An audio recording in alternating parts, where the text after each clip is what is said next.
Quelle grâce de me retrouver à nouveau ce soir avec vous. Merci vraiment pour cette fraternité, cette confiance, d'avoir l'opportunité. Ça fait déjà l'année dernière et ensuite dernièrement avec le livre des Actes. Et alors ce soir, nous allons faire une suite en quelque sorte. J'avais fait une classe sur Acte 19 et déjà dans le chapitre 19 des Actes, il y a certaines choses qui sont évoquées autour du thème du Saint-Esprit. Alors ce soir, nous allons essayer d'approfondir un peu plus le thème autour du Saint-Esprit. Mais je voulais juste commencer par dire merci vraiment à l'Église, à la direction de l'Église de Paris. C'est vraiment une relation que j'apprécie vraiment, qui est en train de se développer. Avec Yannick, on a pas mal de choses qu'on fait ensemble avec les corps de mission. Parce que la semaine dernière, on était ensemble. Bon, Dieu est en train de vraiment travailler pour connecter les églises un peu partout dans le monde et faire en sorte qu'on puisse vivre la réalité du royaume, que nous sommes une famille globale. Et je vis déjà ça dans ma relation avec vous. Donc, merci encore. Alors, sans tarder, sachant que c'est un thème qui demande un peu du temps pour aller en profondeur, je vais partager mon écran pour qu'on puisse commencer la classe ce soir. Alors, allons-y. Alors, je vais... Parfait.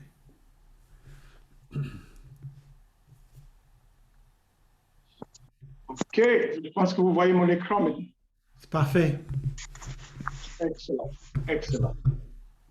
Alors, comme c'est intéressant parce que jusqu'à hier soir, ma femme et moi, on essayait de trouver un thème pour la soirée. Et on a essayé plusieurs options. Pour finir, on dit, écoute, je pense qu'on va juste appeler ça le Saint-Esprit, tout coup. OK? Il y avait le Saint-Esprit démystifié. On dit non. J'ai dit à ma femme, ça c'est trop d'attente. Ça va donner trop d'attente et je risque de ne pas pouvoir combler cette attente en 30-40 minutes. Alors, donnons le thème tout simplement le Saint-Esprit. Alors, c'est de ça que nous allons parler ce soir. Comme j'ai évoqué tout à l'heure, ça c'était le chapitre que j'avais enseigné il y a 2 dimanches, le 28 mars. Et déjà, ici, nous voyons l'histoire des 12 disciples à peu près qui ne connaissaient que le baptême de Jean, que Paul rencontre à Éphèse. Et la question que Paul pose, c'est: avez-vous reçu le Saint-Esprit? Et leur réponse était étonnante. Ils ne savaient même, ils disent, non, nous n'avons même pas entendu parler du Saint-Esprit. On ne sait même pas qu'il y a un Saint-Esprit. Alors, la question que Paul pose déjà montre que le Saint-Esprit joue un rôle important dans le plan de salut. Ça commence déjà au acte 2. On sait qu'après la repentance et le baptême, Dieu donne le don du Saint-Esprit. Et le Saint-Esprit ressort encore dans presque chaque chapitre du livre des Actes. Chapitre 5, par exemple, parle du verset 19 à 32, parle de l'importance du Saint-Esprit. Chapitre 9, quand Ananias est parti rencontrer Saul, qui est devenu Paul, il a imposé les mains pour qu'il soit rempli du Saint-Esprit. On voit l'Esprit un peu partout. Et ici, dans ce chapitre, le thème de l'Esprit ressort à nouveau. Et quand Paul maintenant a entendu leur réponse, il les a maintenant expliqué qu'écoute, Jean a baptisé du baptême de repentance en disant au peuple de croire en celui qui venait après lui, cela dit en Jésus, le Messie. Et la Bible dit sur ces paroles, il fut baptisé au nom du Seigneur Jésus. Et lorsque Paul posa les mains sur eux, le Saint-Esprit vint sur eux. Et il s'est mis à parler en langue et à prophétiser. Il y avait une douzaine d'hommes en tout. Alors déjà, ici, nous voyons le thème du Saint-Esprit évoqué dans un angle où on parle ici du fait que c'est venu sur eux, ils se sont mis à parler en langue, à prophétiser. Nous voulons aborder des thèmes comme ça ce soir.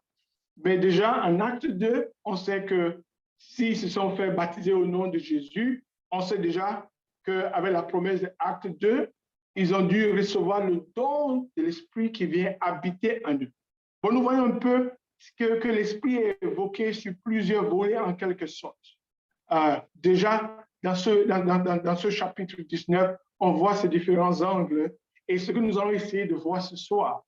Le passage que je voulais aussi lire ici, en 2 Timothée 4, où Paul écrivait à Timothée, celui qu'il élevait, que Paul élevait dans la foi en tant que dirigeant. Il dit, un temps viendra où les hommes ne supporteront pas la saine doctrine.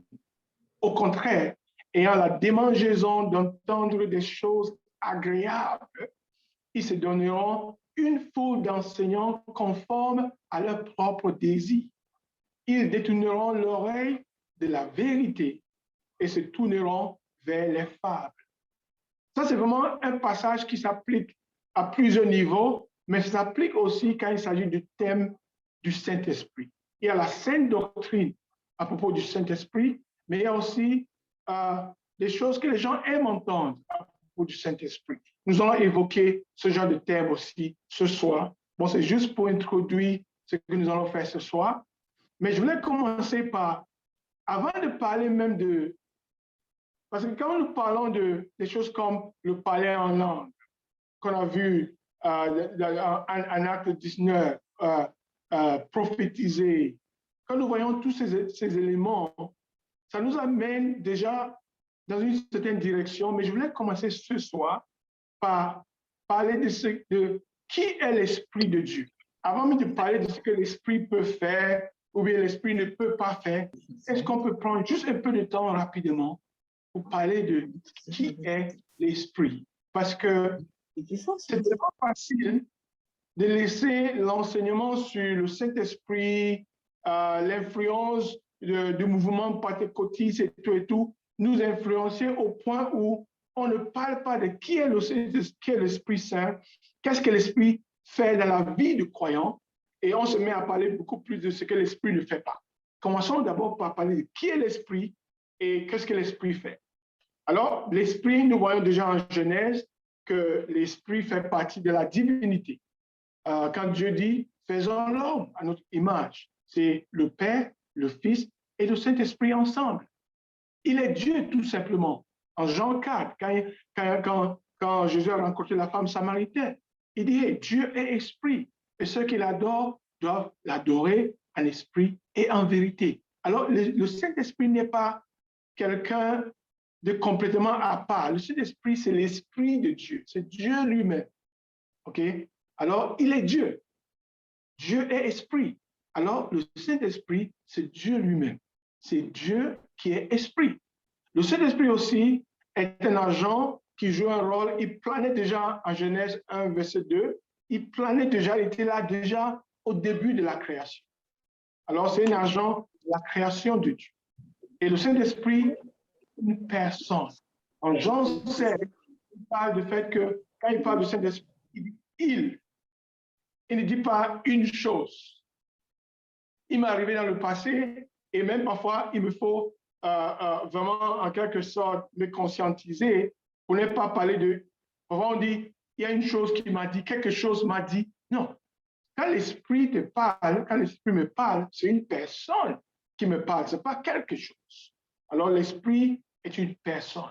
Et à cause du fait que c'est une classe tellement vaste, on ne pourra pas lire plusieurs de ces versets bibliques, mais je suis en train de citer en quelque sorte le contenu de ces différents versets pour soutenir qui est l'Esprit Saint.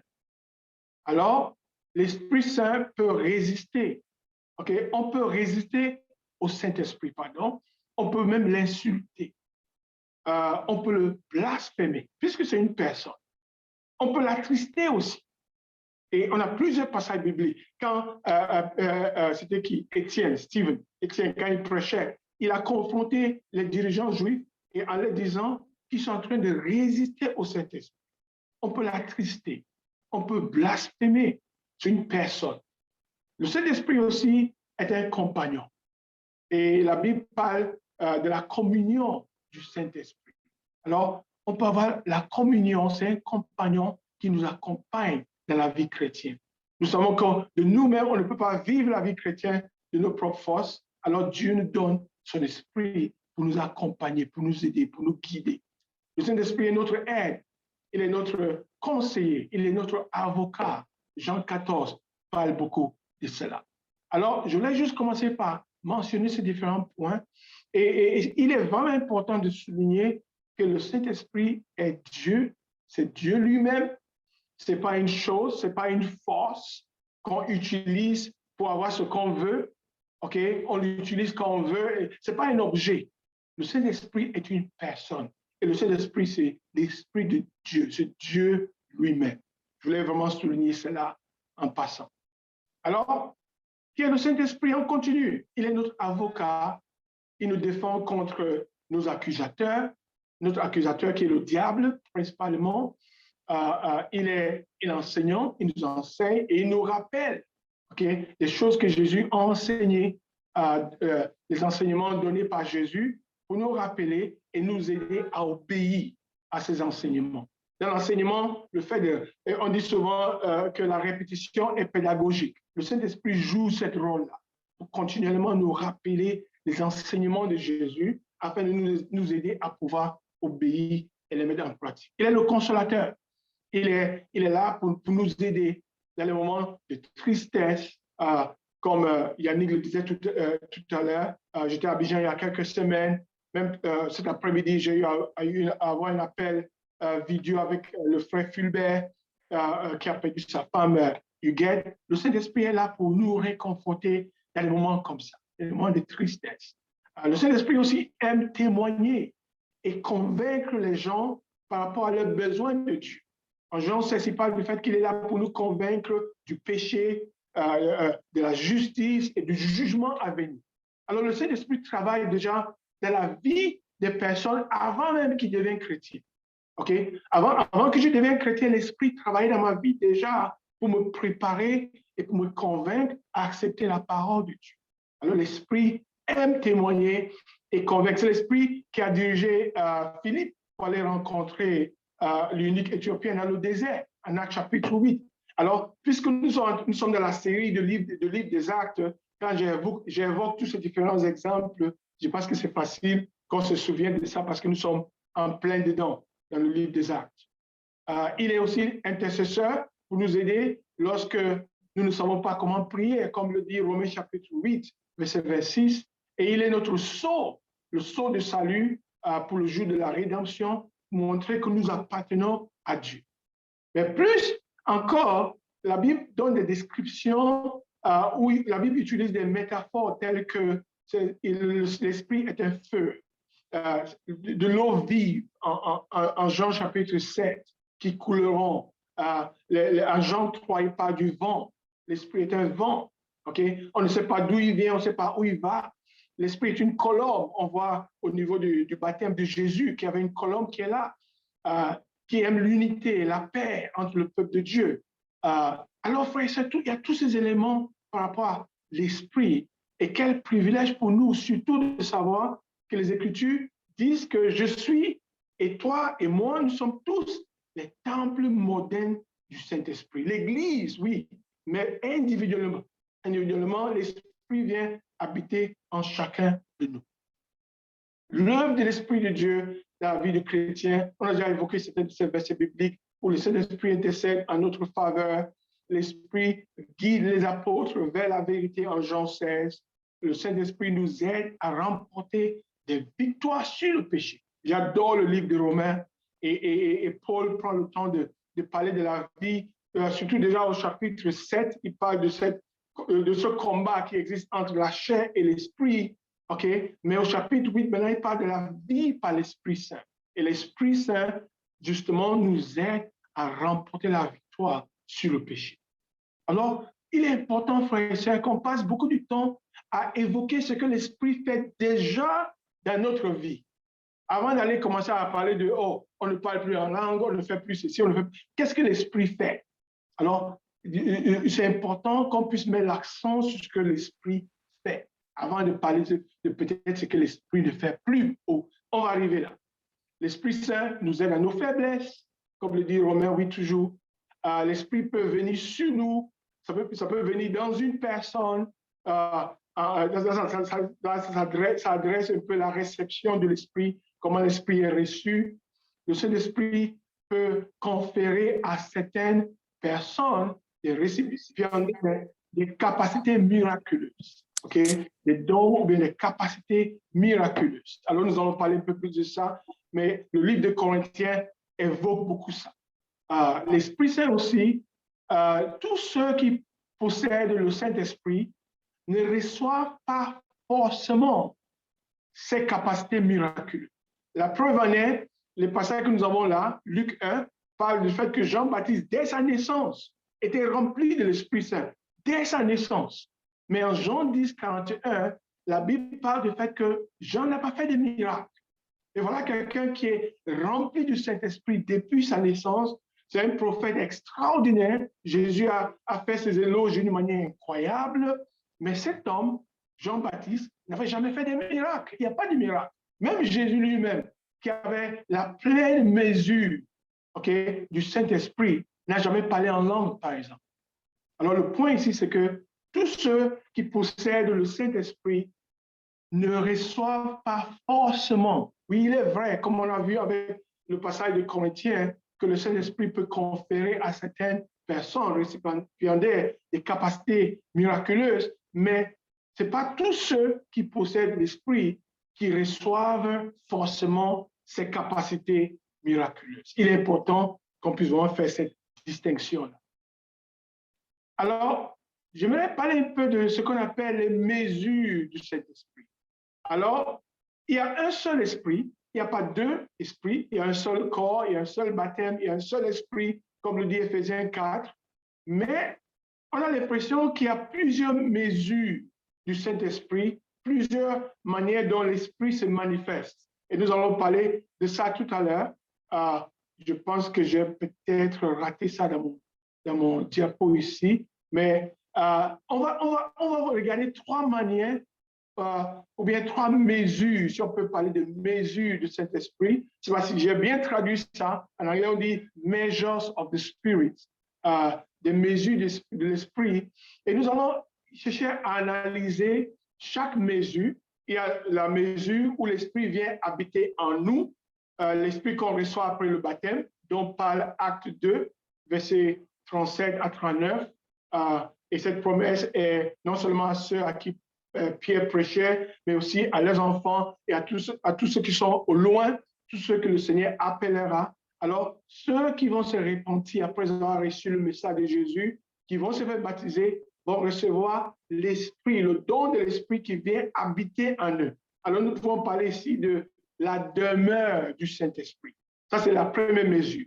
La deuxième mesure, c'est le baptême du Saint-Esprit.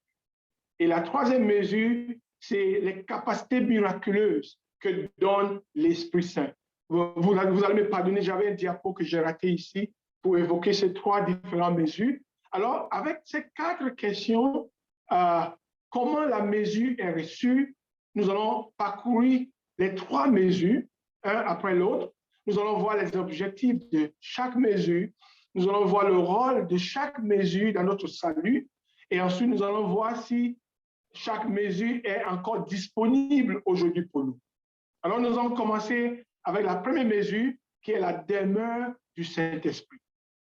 Et en Jean 7, c'est quelque chose qui est promis déjà en Jean chapitre 7. Permettez-moi, s'il vous plaît, de lire directement dans ma Bible.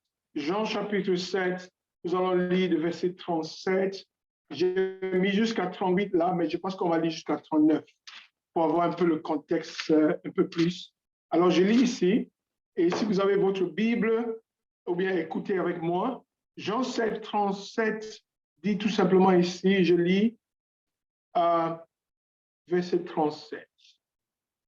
Le dernier jour, c'est Jésus qui est monté au temple, le grand jour de la fête, Jésus, debout, s'écria, « Si quelqu'un a soif, qu'il vienne à moi et qu'il boive. » Okay? Qu'il vienne à moi et qu'il boive.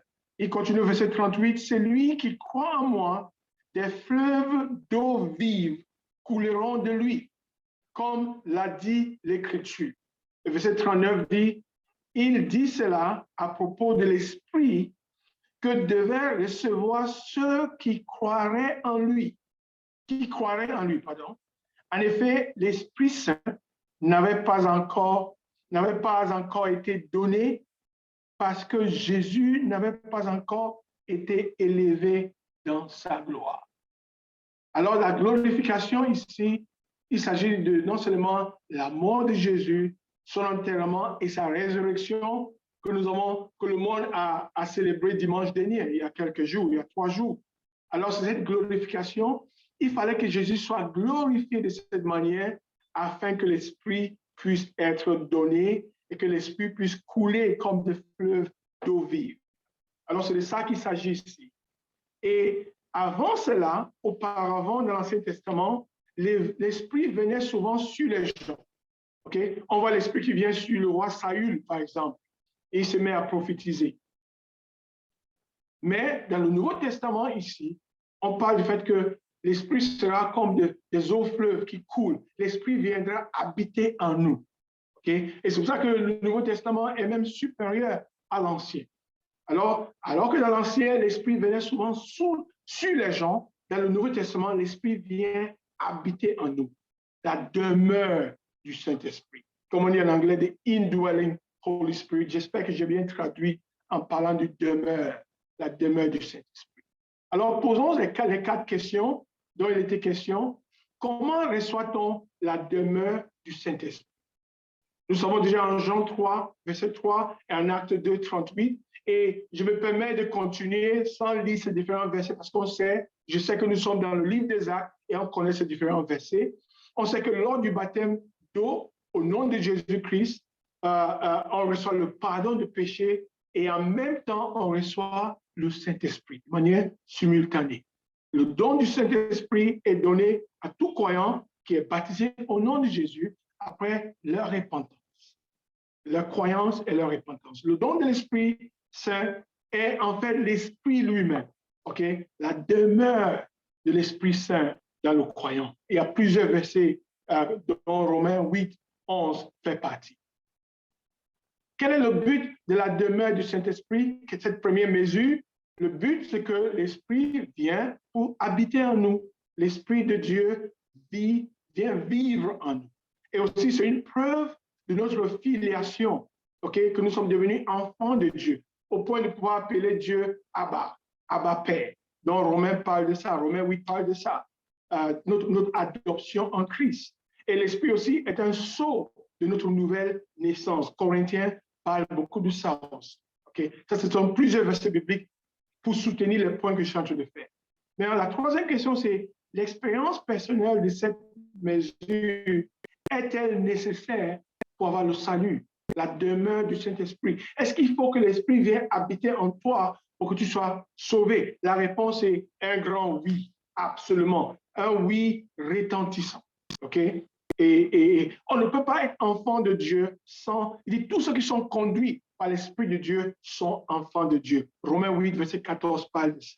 Alors, vous n'êtes pas un chrétien sans la demeure de l'Esprit. Alors, sans cette mesure, on ne peut pas être sauvé, on ne peut pas être enfant de Dieu. Et l'autre question, la quatrième, c'est cette mesure est-elle disponible pour nous aujourd'hui? Absolument oui. Parce qu'en acte 2, ce n'était pas seulement pour ceux à qui Pierre parlait ou bien prêchait à la Pentecôte. Il dit c'est pour vous, c'est pour vos enfants et pour tous ceux qui sont loin que le Seigneur appellera. Alors, cette mesure s'applique à les générations à venir dont nous faisons partie. La deuxième mesure, alors, c'est le baptême du Saint-Esprit. Alors, c'est le même esprit, mais plusieurs mesures de cet esprit. On vient de voir la demeure du Saint-Esprit. Et cette deuxième mesure dont nous allons parler maintenant, c'est le baptême du Saint-Esprit. Vous allez me pardonner, j'aurais dû corriger cette référence parce que j'ai fait une découverte que dans la Bible en français, ce que j'ai écrit là, Joël chapitre 2, si vous avez votre Bible et que vous ouvrez en Joël chapitre 2, vous allez faire une découverte que j'ai faite pendant que je préparais cette classe. Mais malheureusement, je n'ai pas pu corriger ici. Je me suis rendu compte qu'en français, il n'y a pas de verset 28, okay, de Joël. En français, le dernier verset du chapitre 2, c'est le verset 27. Alors, ce verset doit être plutôt Joël chapitre 3, verset 1. Mais en anglais, il y a verset 28 jusqu'à 32. Mais ça n'existe pas en français. C'est intéressant. Pour moi, c'était vraiment une découverte que j'ai faite en préparant cette classe.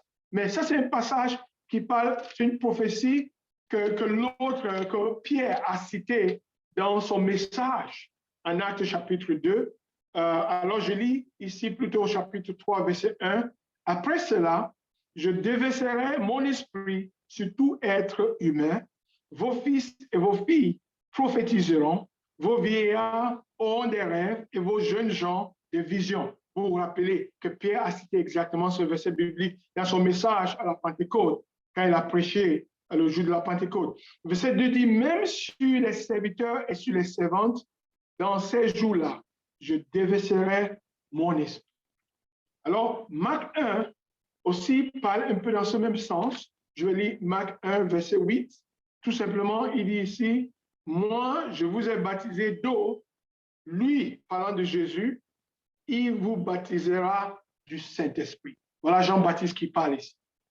Alors, nous voyons ici le baptême du Saint-Esprit qui est la deuxième mesure de l'Esprit, le même Esprit, mais voici une deuxième mesure de l'Esprit, qui était en fait une promesse qui était faite déjà dans l'Ancien Testament et que nous voyons cette promesse s'accomplit. Et Pierre utilise Joël 2 en Actes chapitre 2 pour dire ce que vous voyez aujourd'hui, c'est l'accomplissement de cette promesse de Joël que vous voyez. Alors, c'est un passage qui s'est déjà accompli. Et ce baptême, le baptême du Saint-Esprit, il y a Dieu seul et son Fils Jésus qui peut donner ce baptême. Ce n'est pas un baptême que nous pouvons ordonner, nous n'avons pas le pouvoir dessus, c'est Dieu lui-même qui décide de ce baptême.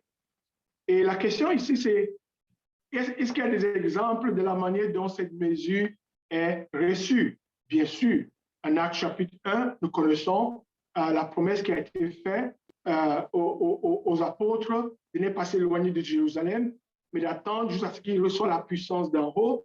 Et nous voyons que ça s'est accompli au chapitre 2 pour les Juifs. Et plus tard, avec Corneille, en Actes chapitre 10, ça s'est accompli une deuxième fois. Alors, quelques observations. C'est quelque chose qui vient directement de Dieu. On n'a pas le contrôle dessus, nous les hommes. Et on ne peut pas commander ce baptême. On ne peut même pas prier pour ça. Parce que vous allez voir des phrases comme subitement ou bien soudainement. C'est tout à coup. Bon, il ne s'attendait pas. Même Pierre, quand il prêchait à Corneille et sa famille, c'est pendant son message qu'il prêchait que tout d'un coup l'Esprit est descendu, qu'il y a eu ce baptême du Saint-Esprit, cette effusion du Saint-Esprit, et lui, il a évoqué ce qui s'est passé en Acte 2. Il dit, écoute, l'Esprit est descendu sur eux de la même manière que c'était arrivé à nous au début, parlant de ce qui s'est passé en Acte 2. Donc voilà les deux situations où on voit la manifestation du baptême du Saint-Esprit. Il est survenu soudainement, sans prévenir. Voilà des exemples concrets que nous voyons dans le livre des Actes. Quel est le but du baptême du Saint-Esprit?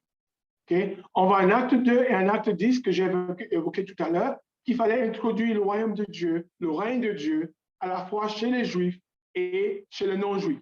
Acte 2 chez les Juifs, Acte 10 chez les non-Juifs. Et dans l'étude du royaume de Dieu et tout ça, nous voyons comment ces versets bibliques s'accomplissent ces jours-là. Et l'autre question, c'est l'expérience personnelle du baptême du Saint-Esprit est-elle nécessaire pour le salut? La réponse, c'est non. Pourquoi je dis ça? Parce qu'en Acte 10, malgré le fait que l'Esprit était descendu sur Corneille et tout ce qui était là, Pierre dit, qu'est-ce qui peut les empêcher d'être baptisés d'eau?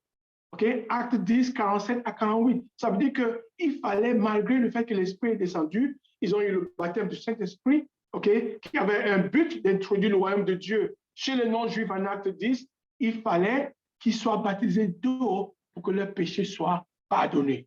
Alors, le baptême du Saint-Esprit n'enlève pas nos péchés. Et on voit aussi en Acte 1 qu'il s'agit ici d'une promesse faite à un groupe spécifique. Il s'adressait aux apôtres. Il dit, ne vous éloignez pas de Jérusalem. Si aujourd'hui, si un jour je suis dans les difficultés, je viens vers toi, je dis, s'il te plaît, mon frère, ma soeur, est-ce que tu peux m'aider avec 100 euros et tu me donnes et il dit, tu peux me prêter et je vais te rembourser. Alors, je dis, le mois prochain, je vais te rembourser les 100 euros. Tu me donnes l'argent, le mois prochain, je viens rembourser. Alors, est-ce que ça veut dire maintenant que chaque mois, je peux venir te demander de l'argent? C'était quelque chose de spécifique qui se passait à un moment donné et ça s'est accompli. Tu m'as donné l'argent, tu m'as prêté l'argent, après je t'ai remboursé et c'est fini. Alors, cette promesse a été faite et en acte 2, ça s'est accompli, ça s'est passé. C'est Dieu lui-même qui a décidé de ça et de lui-même, il a décidé en acte 10 que ça se passe à nouveau sans que les gens puissent être prévenus. Même Pierre était étonné. Alors, tout ça, c'est pour dire qu'il s'agissait d'une promesse faite à un groupe spécifique et non d'un commandement comme en acte 2, 38 à 39, où il dit cette promesse est pour vous, c'est pour vos enfants et pour tous ceux qui sont loin. Cette promesse ne s'applique pas, ce n'est pas universel. C'est une promesse qui est vraiment spécifique. Cette mesure, telle que décrite dans Acte 2 et Acte 10, est-elle disponible pour nous aujourd'hui? La réponse est non.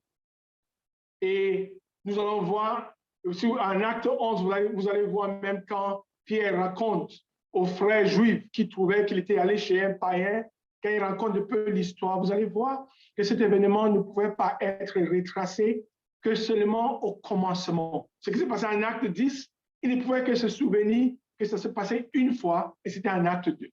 Alors, il ne s'agissait pas d'un événement régulier. OK, ça ne s'est jamais répété. On voit ça en acte 2 et on voit ça en acte 10 et ça s'arrête là. C'est une promesse qui a été en fait accomplie. Alors, la réponse à cette question, c'est non. Alors, malgré tous ces types de baptêmes qui ont été enregistrés dans la Bible, vous allez voir en Éphésiens 4, que la Bible va nous parler du fait qu'il y a un seul baptême, alors que nous savons qu'en acte 17, on a déjà vu le baptême de Jean, ensuite on a vu le baptême de Jésus, que les 12 ont reçu, après que Paul les a éclairés sur la différence entre les deux baptêmes, et on vient de voir le baptême du Saint-Esprit. On voit 3 baptêmes. Mais en Éphésiens 4, la Bible dit qu'il y a un seul baptême. Alors le point ici, c'est que on voit qu'à cette époque-là, à ce moment, environ 15 ans après la Pentecôte, il restait un seul baptême. Et la question, c'est lequel de baptême est resté entre les 3? OK? Ça, c'est à peu près entre 60 et 64 après Jésus. On voit qu'il restait qu'un seul baptême quand Éphésiens 4 est écrit. Et puisque le baptême de Jean aurait dû prendre fin après la mort de Jean, comme on l'a vu en acte 19, et puisque le baptême du Saint-Esprit a eu lieu 2 fois seulement, en acte 2 et en acte 10, et n'a jamais été mentionné à nouveau, alors on peut conclure quel baptême a été promis alors à tout le monde. On peut conclure qu'il s'agit là du baptême au nom de Jésus. Et après ce baptême, on reçoit la demeure, le don de l'Esprit qui vient habiter en nous. Il y a plusieurs passages pour soutenir cela. Alors c'est le baptême au nom de Jésus qui reste, par conséquent. Okay? C'est le seul baptême qui s'applique maintenant ici, le baptême au nom de Jésus pour le pardon des péchés, qui est un baptême promis à plusieurs générations. Et c'est celui qui est pour tous les temps et qui est destiné à la rémission du péché. Alors, nous allons voir la 3e mesure rapidement, les capacités miraculeuses du Saint-Esprit. Ça, c'est la 3e. On a vu la demeure du Saint-Esprit. Ensuite, on a vu le baptême du Saint-Esprit. Maintenant, parlons de la capacité de faire des miracles. Okay? Il y a plusieurs passages dans le livre des Actes, dont Acte 2, 43 fait partie, où on voit que les croyants sont là, mais quand on parle des prodiges, des miracles, on dit que ces prodiges étaient faits par des apôtres. Ça se répète en Acte 5, verset 12, et plusieurs autres versets, où on voit que dans l'Église primitive, bien qu'il y avait un groupe de 3000 personnes déjà baptisées, seuls les apôtres avaient la capacité de faire ces différents miracles, jusqu'à un moment donné. Et maintenant, vers Acte 8, on commence à voir d'autres personnes qui ne sont pas apôtres, et nous allons voir pourquoi. Quand cette capacité surnaturelle s'est-elle étendue à quelques autres disciples? Nous allons voir ça. Pourquoi n'ont-ils pas tous eu cette capacité? On voit tous les croyants qui ont cru, qui se sont fait baptiser après la repentance, mais quand on parle de baptême, c'est quelques individus, dont les apôtres d'abord, et après nous allons voir que des personnes sur qui les apôtres imposent les mains, comme les Étienne, comme les Philippe qui vont en Samarie, qui maintenant ont aussi la capacité de faire des miracles. Ce sont des questions comme ça et bien d'autres que nous allons aborder ici. Alors, quel est le but de cette capacité miraculeuse du Saint-Esprit? Il y a plusieurs passages qui vont nous montrer quel est le but. Les observations, c'est que tous les signes miraculeux que nous voyons enregistrés dans la Bible avaient pour but de confirmer le message oral. À l'époque, le Nouveau Testament n'était pas encore vraiment écrit et établi. Okay? Alors, c'était le message oral que les gens prêchaient. Alors, Dieu faisait ces choses-là pour soutenir le message oral que prêchaient les apôtres et les disciples de l'époque. Et on voit que les miracles soutiennent ça. Et là où les mots ont été canonisés jusqu'au point où on a les Écritures, comme nous, aujourd'hui, on a la Bible et tout est établi. Jean 20, verset 30 à 31, on n'a pas eu le temps peut-être de lire un verset comme ça, qui dit que Jésus a fait beaucoup de miracles, mais ce qui a été écrit pour que nous puissions croire, okay, pour produire la foi. Alors, la Bible suffit pour produire la foi. Romains 10 parle de ça. La foi vient de ce qu'on entend, et ce qu'on entend vient de la parole. Alors, la parole écrite aujourd'hui atteint le même but que les miracles devaient atteindre à l'époque, qui était en fait de soutenir les messages que les gens prêchaient. Alors, aujourd'hui que nous avons la parole, on n'a plus besoin forcément qu'il y ait ces miracles pour soutenir le message, parce que la parole écrite suffit pour produire la foi dans nos cœurs. Alors, et nous allons voir, si vous avez le temps, je vais partager bien sûr tous ces diapos pour que vous pouvez faire l'étude et vous allez voir que même les gens comme Moïse, Dieu faisait des miracles pour donner l'autorité à Moïse. Parfois même, il a fallu même que Moïse impose les mains sur Josué pour que Josué soit en mesure de faire certaines choses, pour qu'il puisse aller comment fendre le Jourdain et tout ça. Bon, on voit que même dans l'Ancien Testament, il y a des parallèles comme ça, déjà depuis l'Ancien Testament, mais Dieu fait ces choses. Dieu, par exemple, en 1 Roi, verset 17, à cause de ce que Dieu avait fait, le miracle qu'il avait fait, cette veuve parlait du fait que maintenant qu'elle a vu le miracle que Dieu a fait à travers Élie, ça venait de confirmer non seulement la parole de Dieu, mais de confirmer aussi le fait que Élie soit vraiment le serviteur de Dieu. Alors, c'est dans ce sens que depuis l'Ancien Testament, Dieu fait des miracles pour soutenir la parole des prophètes, et ça continue ici dans le Nouveau Testament avec les apôtres. Les miracles ont toujours orienté les gens vers la reconnaissance et l'obéissance à la parole de Dieu. Ce n'est pas les miracles juste pour le show, juste pour faire les miracles, mais c'est les miracles pour un but bien précis. Jésus dit souvent quand il nourrit les 4000 ou bien les 5000, il dit, je sais que vous me suivez parce que vous avez mangé du pain, pas parce que vous avez compris le sens de mes miracles. Ces miracles ont un sens. Quand vous étudiez l'évangile de Jean, vous allez voir qu'il y a des signes miraculeux.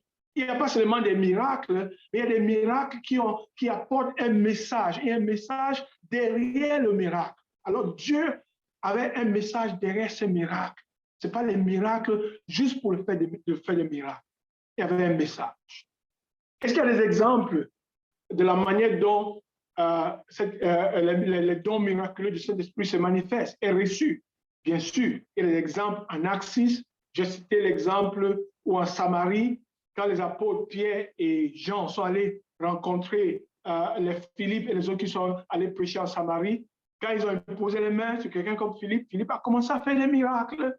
Et tous ceux à qui les apôtres imposaient les mains commençaient à faire eux-mêmes des miracles.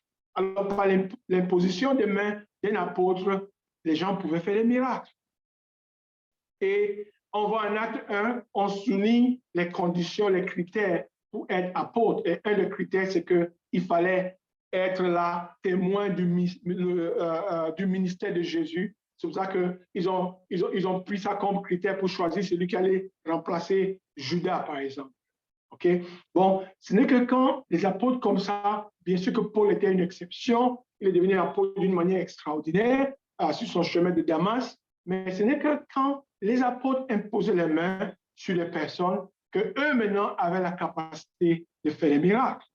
Mais vous allez voir avec l'exemple de Philippe que Philippe est capable d'accomplir des miracles, mais il est incapable de transmettre le don à d'autres personnes, dont le magicien Simon, okay, qui voulait la capacité, mais Philippe n'était pas capable de transmettre.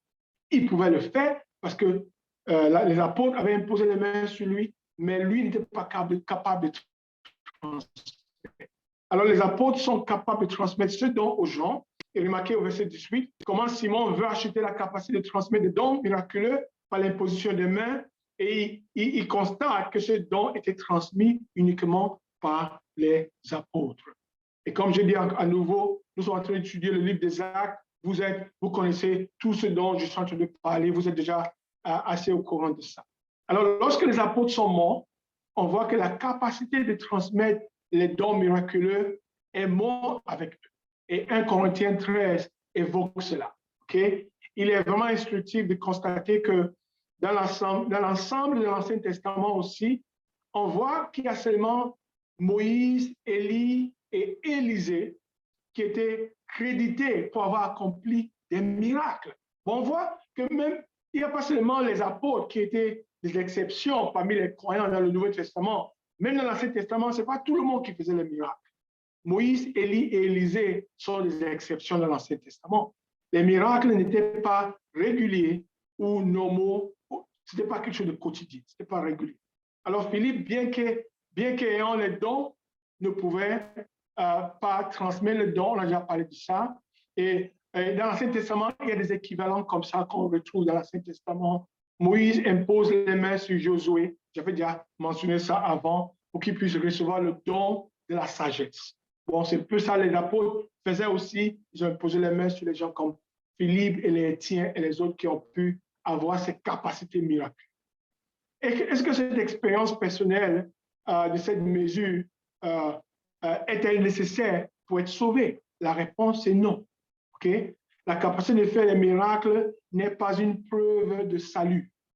Okay? Elle ne produit pas nécessairement même la repentance que Dieu exige. On voit même l'attitude de Simon face au miracle. On voit que Pierre a dû le reprendre. Il y a plusieurs exemples comme ça dans la Bible. Elle peut être contrefaite, okay? La contrefaçon. On a vu même les magiciens du Pharaon qui ont aussi inventé des miracles, des prodiges, la magie. Okay? Elle peut être trompeuse, les miracles. Ce n'était pas une caractéristique générale de tous les croyants. En 1 Corinthiens, le passage montre cela. Et j'avais cité le verset de Jean 10, 41, que Jean avait l'esprit, mais il n'a jamais fait des miracles lui-même. Okay? Les magiciens de Pharaon, j'ai déjà mentionné aussi ce qui s'est passé avec eux. Alors, nous voyons, quatrième question, je veux conclure, aller vers la conclusion ici. Cette mesure est-elle disponible pour nous aujourd'hui? La réponse est non. Et ça, c'est un passage qui parle du fait qu'à un moment donné, les dons miraculeux vont disparaître. Et la Bible parle de l'imparfait qui sera remplacé par ce qui est parfait. Jacques 1, verset 25, parle de la parole parfaite, la loi parfaite de Dieu. Quand la parole de Dieu est établie et quand dans la Bible vient remplacer le rôle que jouaient la plupart de ces miracles de l'époque. Il y a beaucoup de choses à dire ici. Je peux revenir là-dessus, peut-être pendant les questions-réponses. Je vais parler dans tous les détails à cause du temps. Alors, on peut tirer quelques conclusions ici. L'Esprit de Dieu est un, mais on voit ici qu'il y a trois mesures. On a vu la mesure de l'Esprit qui se manifeste par le fait que l'Esprit vient habiter en nous, la demeure de l'Esprit. Okay, la promesse de Jésus de donner l'Esprit à ses disciples. Okay, ça s'accomplit chaque fois que quelqu'un croit à la parole, se répand de ses péchés et se fait baptiser pour le pardon de ses péchés. Mais l'effusion de l'Esprit, ou bien le baptême du Saint-Esprit, prophétisé en Joël 3, verset 1, pour la version française, excusez-moi, s'accomplit en acte 2 pour les Juifs et en acte 10 pour les non-juifs. Et nous n'avons aucune trace d'une répétition de ce phénomène enregistré dans le livre des Actes et dans la Bible. On voit aussi que bien que Dieu continue à répondre miraculeusement aux prières, moi je suis guéri du cancer, pas parce que quelqu'un a imposé les mains sur moi, mais la Bible dit que la prière de l'homme juste est d'une grande efficacité. Et je suis convaincu que la prière des frères et sœurs, plus ma propre prière, m'a guéri du cancer. Mais pas parce que c'était un don miraculeux qui m'a guéri du cancer. Alors, Dieu fait encore des miracles aujourd'hui, mais ce n'est pas à nous de décider comment et quand. Un peu comme on connaît un peu comment les gens pratiquent aujourd'hui, un peu partout. Et historiquement, le déclin rapide des capacités miraculeuses a suivi la mort des apôtres, on a déjà vu ça, et car personne n'était là pour imposer les mains et transmettre ses capacités. Alors le décès ultérieur des apôtres et sur ceux sur lesquels ils avaient imposé les mains, avec eux, cette deuxième phase, les gens comme Philippe et les tiens, quand ils sont morts, c'était fini. Il n'y avait plus cette capacité de faire des miracles. Alors le miraculeux était ce qu'il était, c'était les dons de Dieu. Okay? On ne peut pas forcer quelqu'un de donner un don, de faire un don. C'est Dieu qui décide de le faire quand il veut le faire. Le don est à la merci de celui qui le fait. Il y a un passage que j'allais citer, 1 Corinthiens 13, mais le temps nous manque. C'est bon comme ça, frères et sœurs. Je voulais utiliser le temps qui m'est donné pour survoler ce thème, et alors on peut maintenant passer un peu plus de temps pour parler dans les détails et répondre aux questions. Que Dieu le bénisse. Merci.